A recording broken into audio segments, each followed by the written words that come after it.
John, one of the things that we're focusing on in our course is talking about engaging strategically. And you gave us a hint already talking about engaging in the comments. But we're also talking about growing your network. Growing your network allows you to see opportunities, be seen as a more valuable professional, but also turn your expertise into income or build credibility, right? Once you start posting and a lot of people engage with your content.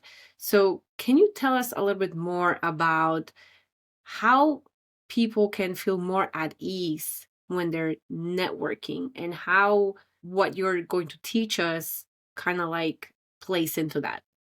I think that's partly where you come in, dealing with imposter syndrome and helping people address that and the coaching aspects. And the other part of it is, you hinted on this earlier, sticking to your values, sticking to what you are. So for me, I'm curious. I like learning new things. So I stuck to my value of, I'm not trying to be an expert here. I'm opinionated. Yeah. So I'll share an opinion, but if somebody comes on in the comments and can tell me why my opinion's wrong and show me some facts, I do believe in strong opinions held weakly. So again, that aligns my ego with learning and with benefiting from that feedback, not with I have to be right. So if somebody corrects me, I can engage in that and not feel attacked, and instead I feel, cool, I might learn something from this. There's something here, I'll get a benefit from it. The other benefit of that, of course, is the algorithm on all social media platforms feeds engagement. So if you look at a comment and feel attacked and then run away from it or respond and put somebody off, you kind of kill that flow. Where if you engage with it in curiosity and ask questions and keep the dialogue going, you've created more engagement, you're feeding the algorithm, and you're learning. I love that. And one other thing that I'm thinking in terms of growing your network and opportunities is creating those connections, sharing value without really expecting anything in return.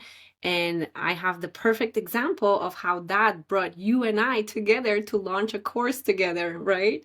Because we have a friend in common, Brian Jenny, and I ended up promoting my book, Brain Refactor, on his podcast. And he introduced me to a Slack group that you were part of, that you created, right?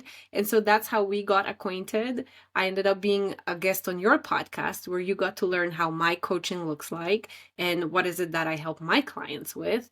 And we clicked. And now we're launching a course together, which is phenomenal. And none of that would have happened. This opportunity would not have happened if the two of us were not networking, didn't care about providing value, and then referring other people or bringing value to people in your network.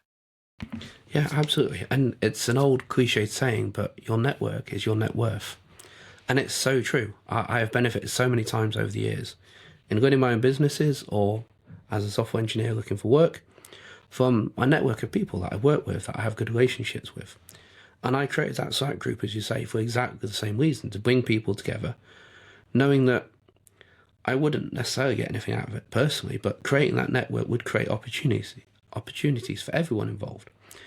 And that would in turn increase my surface area for luck. And yeah, I met you for it.